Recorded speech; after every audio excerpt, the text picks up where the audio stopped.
Hi guys, welcome back to my channel. Welcome to my channel. My name is Diane, and on this channel I focus on self-improvements, empowerment, enlightenment from within, such as mental wellness, and then moving out to like the beauty, the fashion, the hair care, sprinkle little fun stuff, whatever.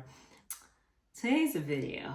So I wanted to just be super kind of laid back with it because this is a very strong topic that I hold dear to my heart, and I kind of wanted to share the journey with you guys because I feel like one, I'm ready to share it. Two, I wanted to see more girlies, and I hate when people say this, but honestly it's kind of true. I want to see more girlies that look like me going through the struggle. You know, I remember when I watched Desi's video. Gosh, I haven't even said what I'm talking about.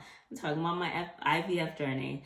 I remember when I saw Desi Perkins, her IVF journey. I was just like, yay, so cool. So I was just like, okay, I was in the process as well. I think I was just about to go through my egg retrieval.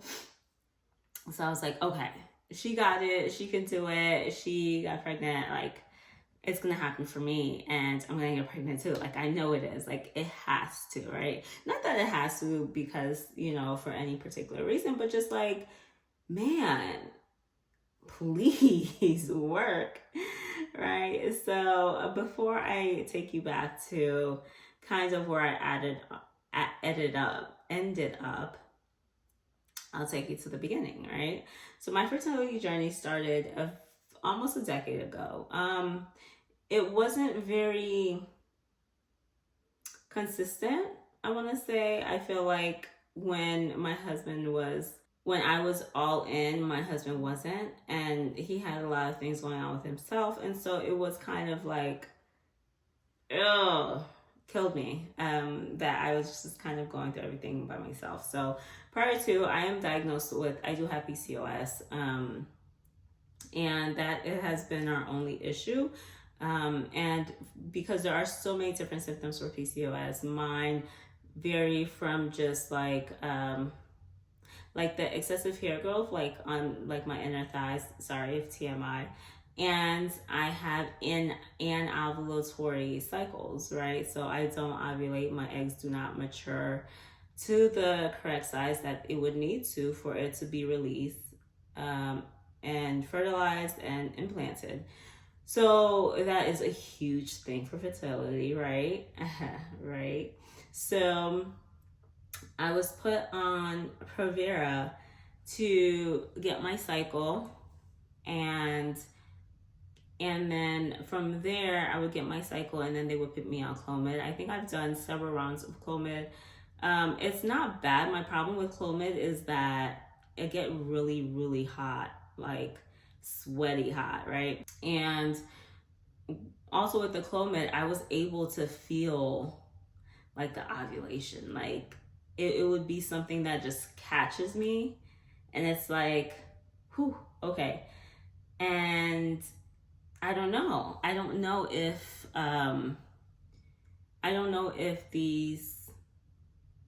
the ovulation, if it got up to the right size. Yeah, so Clomid didn't work. We had no successes with Clomid, right? Fast forward to about 2019. In between that time, before I was able to actually start, I actually did IUIs as well. Before I was able to start that, I had to get the HSG test done, which is where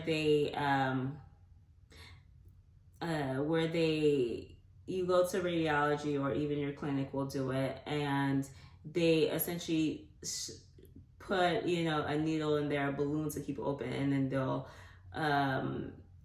spray, or like the needle will release a fluid to check if your tubes are open, right? Because if you're doing IUI and your tubes aren't open, and the process of IUI requires you to essentially have your tube open, because what IUI is it's Medicaid cycles that forces you to grow more than one follicle. Sometimes just one, but sometimes you can grow more than one. And if you grow, I think maybe 4, depending on your clinic, they might say, hey, we don't want to, just in case all 4 gets fertilized and it becomes a huge issue and a risk. And so with my tubes being open, they were like, okay, cool, I'm clear for IUIs, right? So it's as painful as it sounds. It is the worst. It is the absolute worst because they are opening up your cervix. Like, I do not know why that is the absolute worst pain. I have not yet gone through a childbirth, but I will.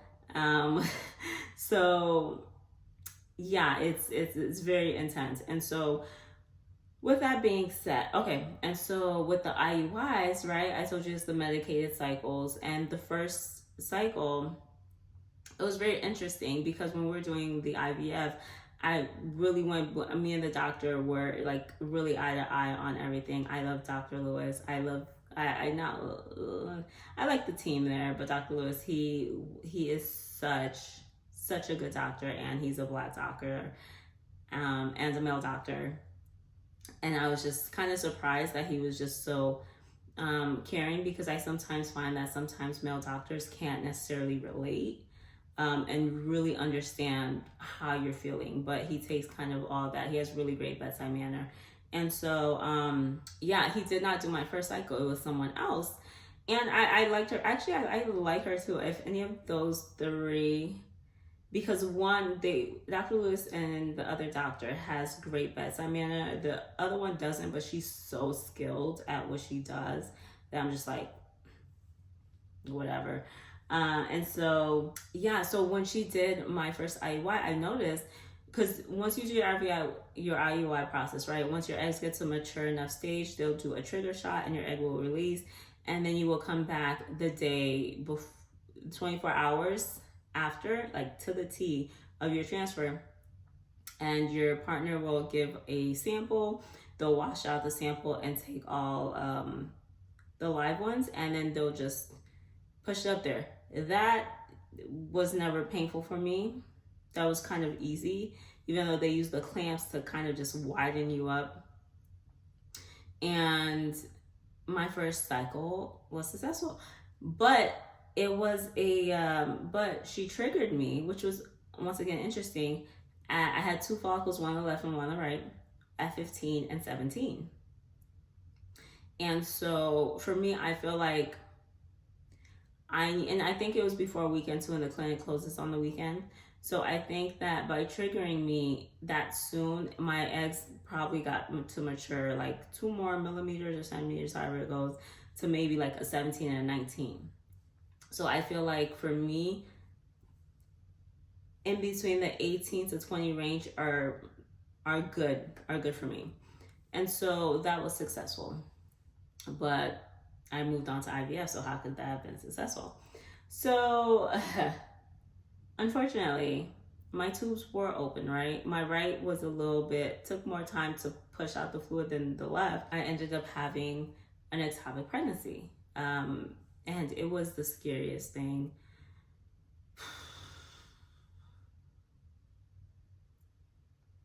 It was sad, it was scary.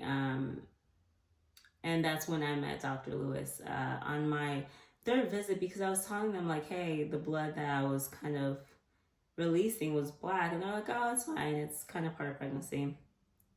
My levels were rising like through the roof. My first beta was 89, and then I had to go back 4 days later, and by the time I went back 4 days later, it was like up to 1,000. And it was actually 3 or 4 days. I'm not too sure if it was just 3 or 4, but I know because it was like a holiday, and the military bases are kind of weird with holidays. Like, they don't care, you know, they're gonna celebrate the holiday, which is understandable because prior service, I understand. So, so after that, we ended up.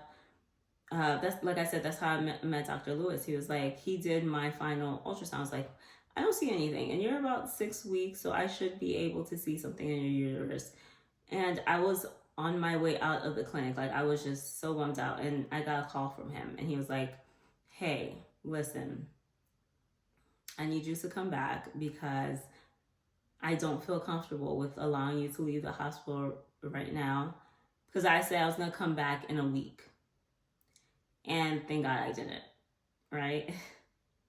And he was like, I smile because I'm just like, it puts me on edge talking about this. kind of reliving it, you know, and he was like, I don't feel comfortable with you leaving the hospital right now because of the results that we got today. Please come back. Please do not wait for a week. Like, he was basically like begging me to come back. And he was like, you know, I treat you and my patients like you guys are my family. And so I would never allow, and he was just like, you know, I would never allow you, my sister, or my wife to leave without being treated, because this could be wrong.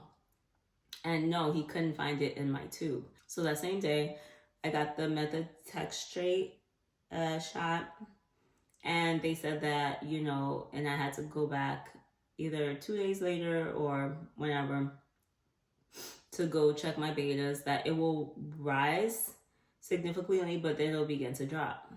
And so I went back the 2 times. It rose significantly, both times. And so that happened on a Monday. And then I did the results throughout the week. And then Saturday comes around.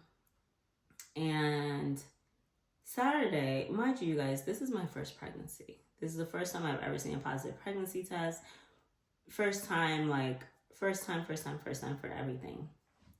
First time telling people that I was pregnant. Like, the excitement and the joy that people, like, you know, how that people expressed towards us was just, it was just so significant, and it was just so beautiful, and I just wanted to hold on to that moment. And I definitely did record my husband's reaction, and so I have that.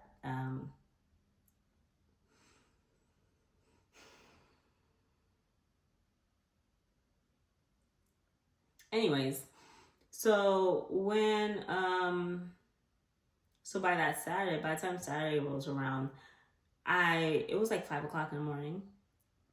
I was waking up intermittently throughout the night, and I was waking up throughout the night, and I was just feeling like cold sweats, and like my stomach was hurting, like I needed to use the bathroom really bad, but I would go sit on the toilet and nothing would happen. You know, so I felt like maybe I'm having like bad diarrhea or something.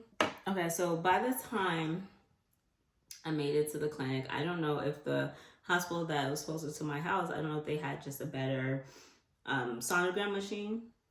But I told them what was going on, and, you know, they expressed their condolences, which was very strange, but greatly appreciated.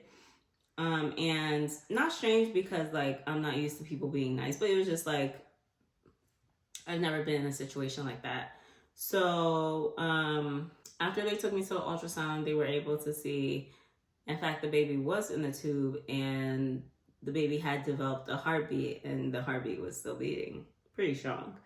And so my first child was determined to survive. After taking methotrexate, he or she was determined to survive and to be born into the world, which always breaks my heart, because it was like, and so after that, I waited a couple more hours because it was super early in the morning. It was a weekend. And the doctor that was coming on, she literally just transferred from another station, and so she was just getting her footing in. And it was so interesting, the doctor that ended up doing my surgery, and it was so interesting because she asked me who was my doctor at the other clinic, and I said, you know, Dr. Lewis. And she was like, oh my gosh. It was kind of like a weird full circle moment, because she was a resident under Dr. Lewis. So he taught her a lot of what she knows. So I was like, okay, perfect. I'm in great hands. And it was, I think it didn't hit me too much that I was going to get surgery until, like, I spoke to an anesthesiologist. Once they left, I cried, of course, whatever, right? But as they were wheeling me, and this was during COVID, because this was 2021. So as they were wheeling me into the operating room to go get my anesthesia, like, my husband couldn't come with me. And so that, I don't know, that part just always made me feel sad. Like, as soon as he walked away, like, I started crying, because it was like, I have to go through this alone, you know, like I have to do this alone by myself. So the surgery was done. I got the pictures. They ended up removing my tube, and you know, my husband was there to pick me up. He was super duper supportive. He has a story that he took me through drive-through, and of course, I was heavily sedated because I ended up waking up during uh, the surgery, trying to kind of wake up, I guess, and so they had to sedate me again, a heavier dose to keep me under.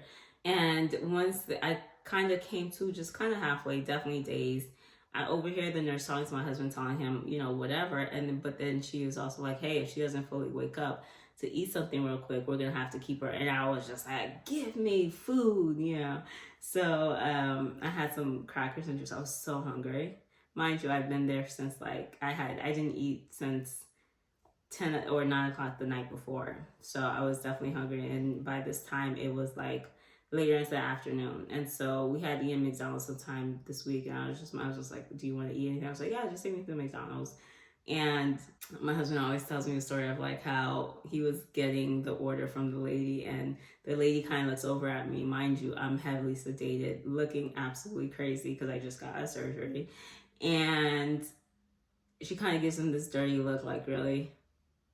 Like, you couldn't either take her home, or two, what is this, you know? And but anyways, he took really great care of me. We went through 6 more IUIs, but once again, I feel like maybe I was my eggs were too mature, because my doctor would trigger me at either 19 or 18, and so by that time, you know, things were right there. My eggs had overly mature, I feel like. And so I did, on the 3rd IUI, I had a chemical, which was the hardest for me. I do not know why that chemical was the hardest for me, but it was the hardest for me. And that chemical, like, as soon as I became pregnant, or like HCG started producing in my body, I experienced all of the symptoms, from the sore breast to the lightheadedness to the shortness of breath to, you know, everything. And so that was really tough for me when I came back. And I went and I did my beta results. It was super duper low, and it just never climbed up. I was hoping I was one of those success stories that it starts off low, but eventually doubles, but no. And then I did 3 more after that. And then in December, we're like, okay, no, let's just do IVF. And we got a slot in for February. So I started taking my medication. We were doing a lot. My husband at that time just became a lot more active, and he was giving me my shots, and it was a joint effort. It was cool. It was really cool. I mean, even from the start of the IUI process, the different IUIs, it was cool because we were a team there, you know? And so we did the retrieval in March of 2022. And then I didn't, because my doctor was scared that I would develop OHSS because I do have PCOS and my estrogen levels were pretty high. But it kind of balanced itself out. I never went past the number that I was at that time, which was very interesting. But I also meditated on it, so I don't know if that worked too. And so my egg count, he thought I was going to get a lot. He thought I was going to get overly stimulated, but I didn't. I actually got 15 eggs. So 15 eggs retrieved, 15 eggs matured. And once they were fertilized, 10 were fertilized and kind of waiting and watching and see, because the other 5, some of them let too many sperm in, or they just weren't cooperating as they should have, right? So all we had was 10 blasts, waiting to see what would mature. And so by day 5 or day 6, they called me and they said, I have 7.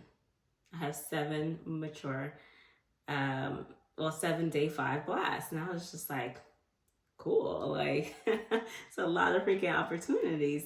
And I didn't get them tested because, one, I mean, my husband and myself don't have anything in our family history, but once again, you never know. But also, I felt like, I think of in my mind, like, if we did it naturally, we wouldn't take the embryo and test it. So I was just like, nah, I think it's good to test it though.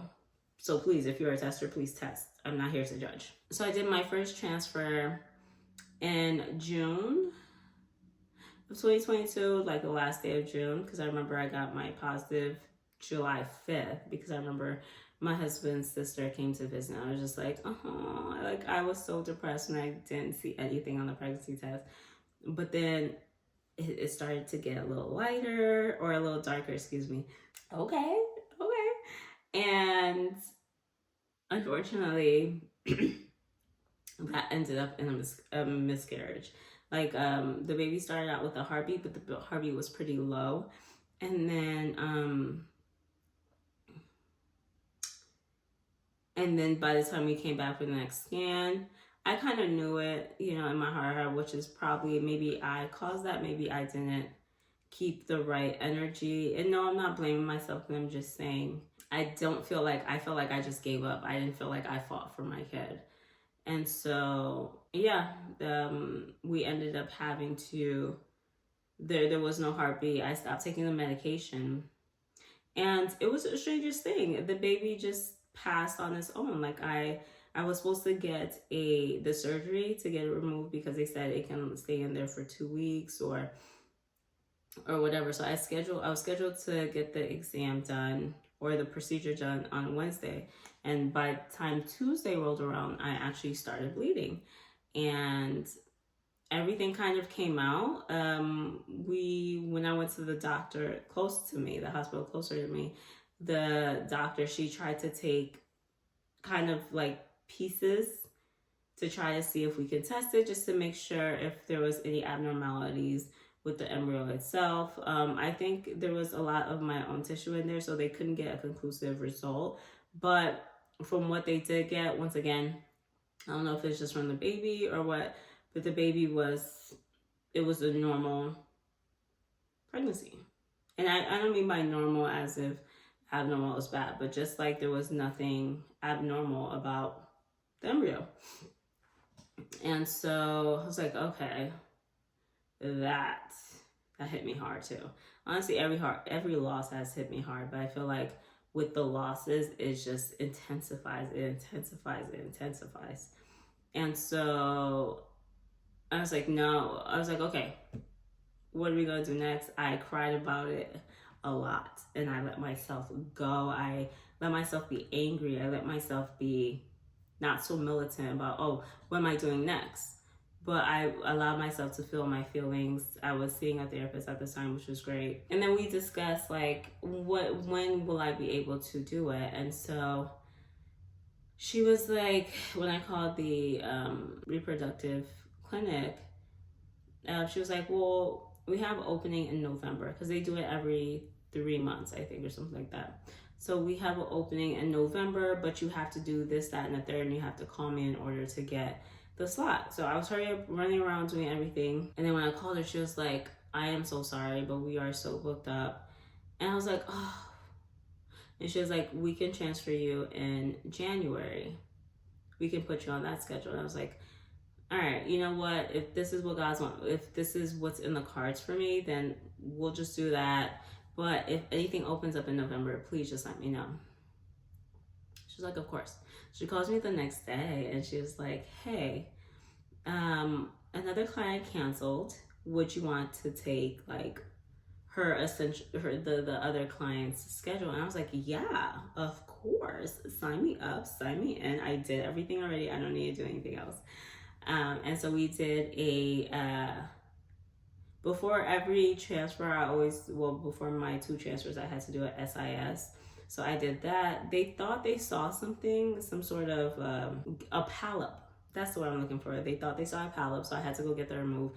And I'm like, my appointment was a week before the transfer process started. And I'm just like before I started taking medication and stuff like that.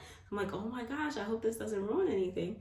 So by the graces of the higher being, when she went in there, which is once again one of the ladies that is at the reproductive clinic, she also does surgeries at another clinic. When they went, they were like, hey, she's on vacation, something about her not being back. It was a bunch of different stuff. And I was like, shoot. So I'm just gonna have to wait till January. I was like, you know what, if this is what it is, then let that be what it is. And Dr. Lewis, I called her, she was like, hey, I don't know what happened, but I'm putting you and another client in there. Can you do this, and whatever? I'm like, yes, for sure. I will definitely free up my schedule for that, right? And so there was kind of some roadblocks to get here, but it always corrected itself, which is very interesting. Yeah, when she went in there, I had to go under and they put the camera up there to see if there's any polyps or, you know, they mainly do that. They also do that for endometriosis as well, just to see like where the growth and everything like that is. But when she went in there, she was like, yeah, there was nothing there. We put you under for no reason. There was nothing there. Grateful there's nothing there. I'm glad we saw nothing there, but there's nothing there. I was like, okay, cool, because I was worried about healing in time. So after that, we did the transfer November 17th, and it didn't feel different. I think maybe it felt my husband was so excited, like he was just like, this is it. I know this is it. I know this is it. So I did my beta result, and my first beta came back on day 11. It came back at 500 and something. And I was like, what? He was like, yeah, Dr. Lewis, I called it. Because he always has like a downer voice. And I'm like, oh shit, you know, just give me the bad results. But yeah, he said it was 500 something. I was like, that's crazy. So I yelled on him. I was like, yo, like, you know, whatever. He was like, you know, you gotta come back in the 2 days and then do it. So on day 13, I had this lovely woman who I don't know her voice. She called me. She was like, and she's explained, she was like, oh, right, I bet you want to know your result. I was like, yeah. And she was like, congratulations, you're absolutely pregnant. Your beta results was like, I only needed to be like 1,100, right, to double. But it was 1,300. And I was just like, what? And I wrote those numbers down somewhere on the post-it because I kind of want to hold on to those numbers for a while. And yeah, it's been the craziest freaking journey since then. It's been the wildest journey. It's, I don't know, from doing, you know, passing both of my glucose tests with flying colors to, you know, doing the shots that I was supposed to do prior to and then stopping, just entering my 3rd trimester, like, and finding out that we are going to have a boy. Don't get me wrong, I did want a girl, but we have 5 more embryos to try, and I'm gonna, you know, put them up there because I want as many as possible, like 3. Stop at 3. But man, and it's like, and when we went to the anatomy scan, she definitely confirmed it too, because homeboy just had his legs wide open and was just flashing her. I don't know what my life is going to be like, you know, because it's just been me and my husband and my dogs for so long. That, like, you know, when his family comes to visit, I'm like, oh my gosh, they're so rowdy. But I enjoy the rowdiness, and then when they leave, it's so quiet. And it's like, maybe the first hour is just like, okay. But then after a few hours, it's like, man, it's so empty in here. And so now we're gonna have a little voice to add to the house. I'm so excited. I'm so grateful. Like, and I'm 35. I know, because I've always wanted to know people's ages when they do IVF or stuff like that. When they'll I'm giving, you know, I just turned 35 in March, Pisces gang. Yeah, he's due to come on this plane in August, the beginning of August, and he will come out whenever he's ready. He's been active. He's always been active. I feel him every day. And like, that's my son, like, in my belly. Everybody's always like, oh, I want you to have a girl, but you're gonna have a girl. Like, I have a girl if I have a girl. Y'all can have your own damn kids. Leave me the fuck alone. Like, I'm gonna enjoy my son. And his dad is so excited. He's like, I'm gonna have a mini-me. And like, I can't wait to have a girl. Hopefully one of these embryos will be a girl, so I can have my mini-me and we can both terrorize him and terrorize the house. I don't know. I kind of want wanted to share this with you guys because I just feel like it's so robotic sometimes, and I can be so robotic, like share this with my hair, share this with mental wellness, share it, you know. But I just kind of wanted to do a regular sit down video and just tell you about my biggest trial and tribulation, and I'm on the other side of it, and we cannot wait to meet you.